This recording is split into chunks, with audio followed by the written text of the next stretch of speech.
Guys ನಂಗೆ ಈ ಥರ ಶ್ರೀವಾರಿ ಮೆಟ್ಲಾಗಿ ಎಕ್ಸ್ಪೀರಿಯನ್ಸ್ ಆಗುತ್ತೆ ಅಂತಾರೆ ಅನ್ಕೊಂಡಿರಲಿಲ್ಲ. Hi guys, welcome to Tirupati blogs. ಈಗ 6:30 ಆಗಿದೆ.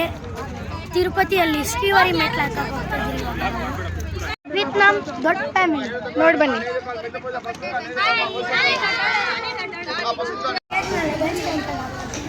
ಇದನ್ನೆಲ್ಲ ಕೌಂಟರಿಗೆ ಹಾಕಾಯ್ತು.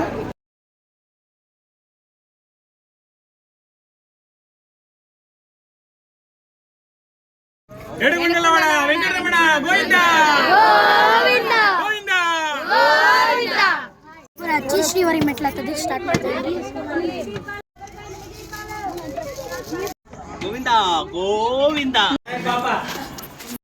ಇದು ಫಸ್ಟ್ ಸ್ಟೇಜ್. ಏನಾದರೂ ಶ್ರೀವಾರಿ ಮೆಟ್ಲು ಹತ್ಕೊಬೇಕು ಅಂತ ಅಂದ್ಕೊಂಡಿದ್ರೆ ನೀವು ನಿಮ್ಮದೇ ಆದಂಥ ಓನ್ ಸ್ನ್ಯಾಕ್ಸ್ನ ತೊಗೊಂಬರ್ಬೇಕು. ಇಲ್ಲಿ ಹೋಗ್ಬೇಕಾದ್ರೆ ವಾಟರ್ ಫೆಸಿಲಿಟಿ, ಟಾಯ್ಲೆಟ್ ಫೆಸಿಲಿಟಿ ಮಾತ್ರ ಇರುತ್ತೆ. ಸ್ನ್ಯಾಕ್ಸ್ ಫೆಸಿಲಿಟಿ ಏನೂ ಇರೋದಿಲ್ಲ. ಫಸ್ಟ್ ಮಂಟಪ ಕಂಪ್ಲೀಟ್ ಆಗಿದೆ. ನಿಮ್ಗೇನಾದರೂ ಮೆಡಿಕಲ್ ಎಮರ್ಜೆನ್ಸೀಸ್ ಇದ್ದರೆ ಇಲ್ಲಿ ನಿಮಗೆ ಫ್ರೀ ಕ್ಯಾಂಪ್ ಇದೆ. ನೀವು ಮೆಟ್ಲತ್ಕೋದಕ್ಕೆ ಟಿಕೆಟ್ ತೊಗೊಂಡಿರ್ತೀರಲ್ಲ ಕೆಳಗಡೆ, ಅದನ್ನೆಲ್ಲ ಇಲ್ಲಿ ಸ್ಕ್ಯಾನ್ ಮಾಡ್ತಾರೆ. ವ್ಯೂ ನೋಡಿ ಎಷ್ಟು ಚೆನ್ನಾಗಿದೆ. ನೋಡಿ ಇಲ್ಲಿ ಫ್ರೆಶ್ ಫ್ರೂಟ್ಸ್ ಅವೈಲೇಬಲ್ ಇದೆ. ನಾವು ತಿನ್ಕೊಂಡು ರೆಸ್ಟ್ ಮಾಡ್ತಾ ಇದ್ದೀವಿ. ನೋಡಿ ಎಲ್ಲ ಜನರು ಆಲ್ಮೋಸ್ಟ್ ಸುಸ್ತಾಗ್ಬಿಟ್ಟಿದ್ದಾರೆ. ಸುಸ್ತಾದರೆ ನೀವು ಅಲ್ಲಿ ಕುತ್ಕೊಬೋದು ಕೂಡ. ನಮ್ಮ ಚಿಕ್ಕಮ್ಮ ನೋಡಿ ಸುಸ್ತಾಗಿ ಹೆಂಗೆ ನಡ್ಕೊಂಬರ್ತಾ ಇದ್ದಾರೆ. ನಮ್ಮ ದೊಡ್ಡಮ್ಮಗೆ ಇನ್ನೂ ಎನರ್ಜಿ ಇಟ್ಕೊಂಡು ಓಡ್ತಾ ಇದ್ದಾರೆ. ಇಲ್ಲಿ ನೋಡಿ ಈ ಕೋತಿ ತುಂಬ ರೇಡು ಎಷ್ಟು ಚೆನ್ನಾಗಿ ಆಟಾಡ್ತಾ ಇದೆ. ಈ ತಿರುಪತಿಗೆ ಮಾತ್ರ ಕಾಣಿಸೋದು.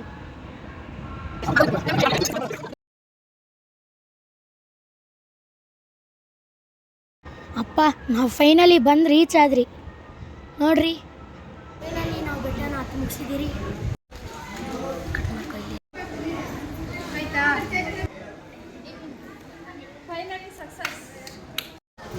ಎಲ್ಲರೂ ಕಾಲ ಬಂದು ಇಟ್ಕೊಂಡಿದ್ದೀರಿ ನೋಡಿ. ಸರಿ ಗೈಸ್, ನಾನು ಹೇಳಿದೆ ನಿಮಗೆ ಬೇಕಾದರೆ ನೀವು ಸ್ನ್ಯಾಕ್ಸ್ ತೊಗೊಂಬರೋದು ಸೇಫ್ಟಿ ಅಂತ. ಆದರೆ ನಾವಿಲ್ಲಿ ಮೆಟ್ಲಕ್ಬೇಕಾದ್ರೆ ಗೊತ್ತಾಯಿತು. ಅವಾಗವಾಗ ಅಲ್ಲಿ fruit stall, butter milk, lemon juice ಎಲ್ಲ ಇಟ್ಕೊಂಡಿದ್ರು. ಪ್ಲಾಸ್ಟಿಕ್ ಬಾಟಲ್ಸ್ ಎಲ್ಲ ಅಲೋ ಇಲ್ಲ.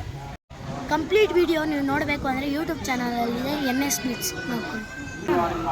ಗೈಸ್, ನಾವು ಲಗೇಜ್ ಎತ್ಕೊಂಡು ರೂಮ್ ಕಡೆ ಹೋಗೋಣ ಬನ್ನಿ. ಒಂದು ದರ್ಶನ ಇರೋದು ನಾಳೆ, ಅದಕ್ಕೋಸ್ಕರ ನಾವು ವರಾಹ ಸ್ವಾಮಿ ದರ್ಶನ ಮಾಡೋದಕ್ಕೆ ಕ್ಯೂಯಲ್ಲಿ ಹೋಗ್ತಾ ಇದ್ದೀರಿ ನೋಡ್ರಿ. ಇಡೀ ತಿರುಪತಿ ಎಲ್ಲಿದೆ ಹೆಂಗಿದೆ ಅಂತ ನೋಡೋದಕ್ಕೆ ಈ ಫೋಟೋ ಒಂದು ಸಾಕು ನೋಡಿ. ಇದೇ ಚಿನ್ನದ ಗೋಪುರ ತಿರುಪತಿ ಚೆನ್ನಾಗಿದೆ ನೋಡ್ರಿ. ಇವತ್ತು ನಾವು ಬೆಟ್ಟ ಹತ್ಕೊಂಡ್ಬಂದು ಸುತ್ತಾಡೋ ಅಷ್ಟೊತ್ತಿಗೆ ಕಾಲು ನೋವೆಲ್ಲ ಬಂದು ಸುಸ್ತಾಗಿದೆ. ನಮಗೆ ಕಂಪ್ಲೀಟಾಗಿ ದಿನ ಪೂರ್ತಿ ವೇಸ್ಟ್ ಆಗಿದೆ. ನಾಳೆ ಸಿಗ್ತಿದ್ದೆ.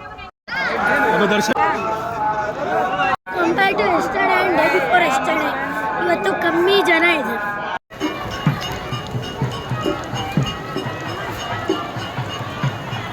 ನೋಡಿ, ಬುಟ್ಟಿಲಿ ಏನೋ ತೊಗೊಂಡೋಗ್ತಾ ಇದ್ದಾರೆ ದೇವರಿಗೆ. ಅದನ್ನು ಯಾರೂ ಮುಟ್ಬಾರ್ದು, ಮುಟ್ಟಿದ್ರೆ ಬೈತಾರೆ. ಅದ್ರ ಮೊಯ್ನಿ ಏಕಾದಶಿ ಇತ್ತಂತೆ, ಅದಕ್ಕೋಸ್ಕರ ಇವತ್ತು ಜಾಸ್ತಿ ಜನರಿದ್ರು. ನೆನ್ನೆಗೆ ಕಂಪೇರ್ ಮಾಡಿದ್ರೆ ಇವತ್ತೇ ಜಾಸ್ತಿ ಜನರಿದ್ರು.